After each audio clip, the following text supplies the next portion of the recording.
Halo semuanya, perkenalkan kami dari Marineford. Saya Diko Rahmatullah sebagai CLO, Fedin Imadudin sebagai CEO, dan Sobi sebagai COO. Pertama-tama, kami ucapkan terima kasih kepada Shell karena sudah memberikan kami kesempatan untuk mempresentasikan ide kami. Solusi yang kami akan sampaikan adalah mengubah limbah dan air limbah menjadi energi hidrogen yang terjangkau dan ramah lingkungan. Empathize yang kami lakukan yaitu wawancara lapangan dengan PT Aziz Jaya Abadi di Tuban. Dari hasil wawancara ini, kami mendapatkan insight penting tentang praktek industri, termasuk penggunaan gas untuk oxycutting dan tantangan regulasi terkait penggunaan LPG dan pembatasan solar PV untuk industri. Beberapa temuan utama kami yaitu adanya penggunaan asetil untuk oxycutting, lalu ada larangan penggunaan LPG dikarenakan regulasi yang tidak memperbolehkan. Kemudian adanya pembatasan maksimal 30% solar PV oleh PLN untuk industri. Dan yang terakhir adalah instalasi solar yang membutuhkan investasi awal yang besar, walaupun perawatannya murah. Problem statement yang kami temukan, Indonesia menghasilkan 12,4 juta mili kubik per tahunnya limbah air yang 90%-nya tidak diolah. Hal ini dikarenakan adanya biaya pengolahan limbah yang tinggi, kurangnya kesadaran regulasi perusahaan, dan jasa pengelolaan limbah yang mahal dan kompleks. Sehingga hal ini menimbulkan dampak nyata berupa polusi air, udara, tanah, kematian organisme akuatik, resiko patogen dan toksin, serta emisi CO2 dan CH4 yang memperparah pemanasan global. Marineford melihat ada peluang besar di Indonesia, karena Indonesia memproduksi 60 juta ton limbah organik maupun non-organik per tahun. Artinya ini adalah sumber potensial yang dapat dikonversikan menjadi suatu energi. Kami juga melihat masalah energinya secara global, terkait biaya tinggi pada bahan bakar fosil, keterbatasan stok yang diperkirakan akan habis pada tahun 2060, kemudian isu baterai EV di mana adanya pada biaya, pewaktuan pengisian, dan limbah yang kurang efisien, serta produksi hidrogen yang saat ini masih mahal dan bergantung pada sumber non-renewable. Lalu untuk solusi yang kami tawarkan, yaitu adanya mengubah limbah organik dan air limbah menjadi hidrogen yang terjangkau lewat sistem terintegrasi, yaitu integrated water treatment, itu yang pertama. Kemudian yang kedua ada dual stage biofotolisis yang akan menghasilkan hidrogen, air bersih, biomasa mikroalga, serta byproduct yang bernilai seperti pakan dan pupuk. Dengan pendekatan Scamper dan Blue Ocean, kami mengeliminasi biaya treatment untuk partner, kemudian menaikkan efisiensi reaktor vertikal, lalu mengurangi footprint pada lahan, dan menciptakan produk bernilai tambah sehingga membuka pasar baru tanpa persaingan secara langsung. Selanjutnya akan dijelaskan oleh teman saya bernama Fedin sebagai CEO di sini. Baik, saya akan menjelaskan terkait teknologi yang kami gunakan dalam mengubah wastewater menjadi hidrogen.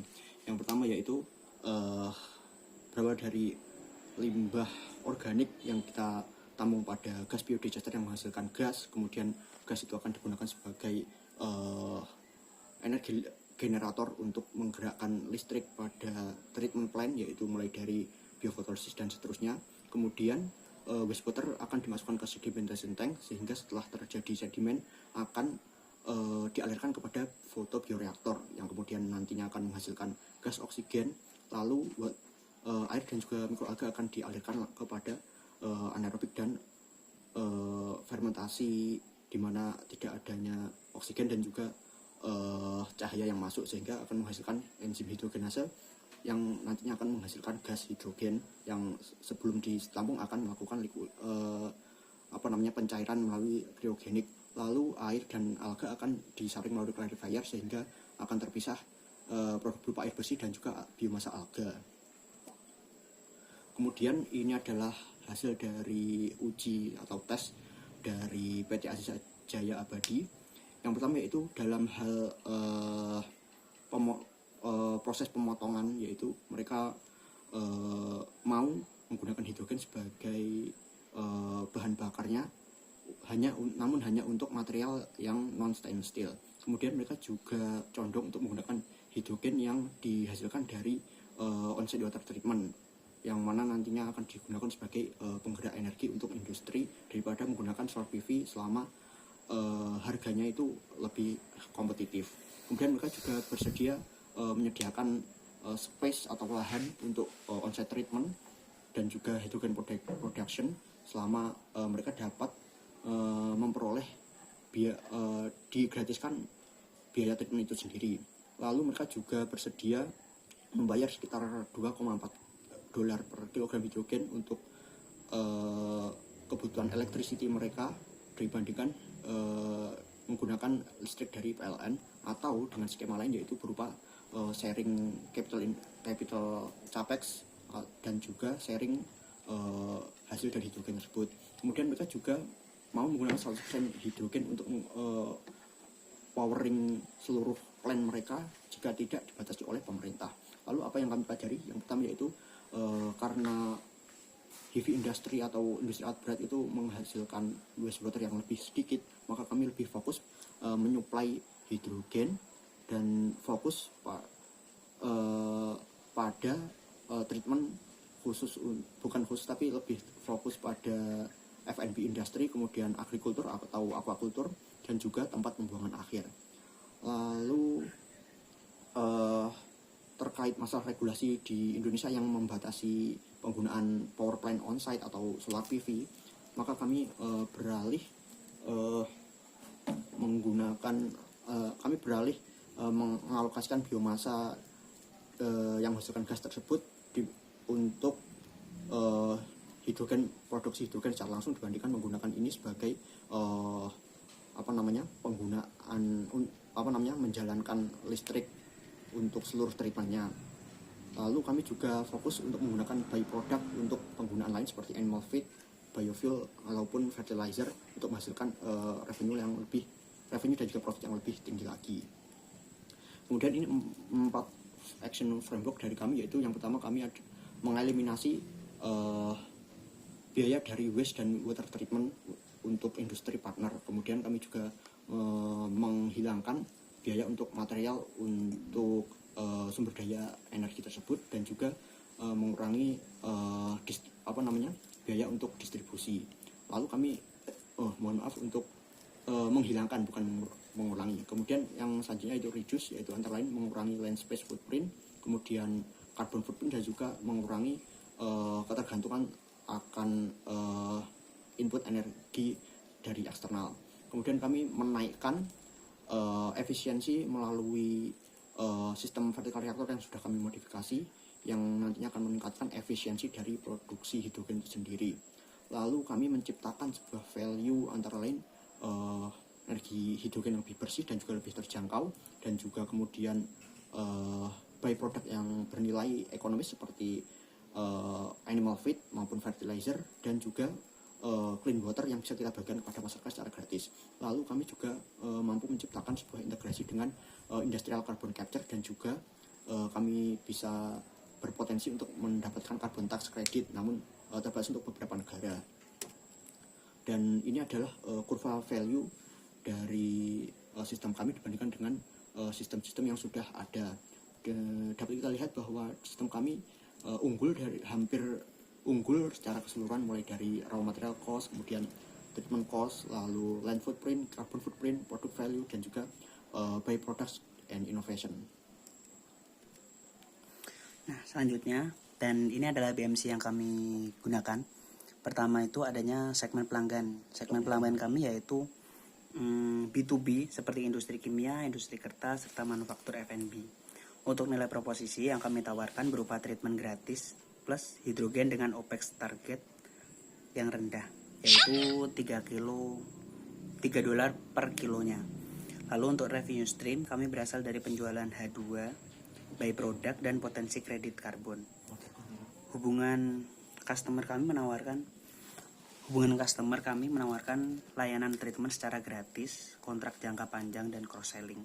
Kemudian untuk cost structure 90% itu ada di fixed cost untuk infrastruktur dan teknologi, kemudian 10%-nya untuk operasional seperti tenaga kerja dan lain-lain. Untuk pada key activities, pertama adalah photolisis dan fermentation, lalu ada liquefaction dan penyimpanan, dan terakhir ada di transportasi. Kami berupaya channel yang akan kami gunakan berupa penjualan secara langsung, baik itu kontrak industri maupun melalui website. Untuk key resource, kami berupa teknologi dan sistem kami, yaitu mikroalga, reaktor yang telah dimodifikasi, dan SDM. Terakhir pada key partner yang kami tuju yaitu produsen air limbah, partner riset seperti universitas atau institusi penelitian. Dan ini adalah plan konkret kami hingga bootcamp kedua, yaitu yang pada minggu pertama kami menganalisis kompetitor dari mapping green hydrogen produsen dan juga produsen dari air limbah itu sendiri. Kemudian kami juga melakukan interview, yaitu yang sudah kami lakukan, salah satunya yaitu pada PT Asis Jaya Abadi. Lalu kami juga melakukan validasi dari value proposition dari berdasarkan customer interview dan juga berdasarkan bisnis model yang sudah kami desain ulang. Lalu untuk minggu kedua kami melakukan jurnal review. Jadi kami melakukan review untuk teknologi-teknologi yang memungkinkan untuk menghasilkan sebuah teknologi energi bersih yang juga terjangkau, namun tidak terbatas pada hidrogen saja. Lalu kami juga perlu mempelajari terkait dengan regulasi terkait green energy maupun environmental compliance. Lalu pada minggu ketiga kami akan membuat modeling awal untuk desain kerangka finansial dari bisnis kami. Lalu untuk minggu keempat dan seterusnya kami akan melakukan small scale prototype, yaitu 50% fungsional namun tidak sepenuhnya karena memang membutuhkan biaya lebih. Kami juga akan melakukan interview tambahan pada customer. Lalu kami juga akan mencari strategic partner yang potensial untuk melakukan piloting maupun pendanaan lanjutan. Lalu untuk lesson innovation, pada lesson yang pertama terkait design thinking, kami tidak hanya fokus pada teknologi, tapi dengan memahami beban biaya dan tekanan regulasi, kami menemukan klaster pelanggan yang lebih kuat. Lalu untuk poin yang kedua, perumusan masalah yang jelas membuat solusi menjadi lebih tepat sasaran. Misalnya seperti bagaimana cara membuat produksi hidrogen yang lebih ramah lingkungan dan terjangkau. Untuk design thinking yang terakhir, yaitu ide bisa muncul banyak sekali, namun dengan framework seperti Scamper, kita bisa menyaring ide yang paling berdampak. Terkait pembelajaran tentang Blue Ocean Strategy, alih-alih menawarkan produk yang mahal atau bersaing di pasar limbah, kita fokus untuk menciptakan value innovation. Dan untuk poin yang kedua, intinya adalah membuat sistem yang menguntungkan semua pihak, bukan hanya perusahaan tapi juga pelanggan dan lingkungan. Terakhir pada kesimpulan yang kami dapatkan, yaitu pendekatan terstruktur dari design thinking yang kami ingin simpulkan adalah dengan menggabungkan strategi Blue Ocean akan menjadi dasar yang kuat untuk membangun bisnis disruptif yang berkelanjutan, tidak hanya unggul di teknologi, tapi juga dalam keseluruhan model bisnisnya. Baik, sekian dan terima kasih atas waktu dan kesempatannya pada kali ini. Terima kasih. Let's make healthier and sustainable world.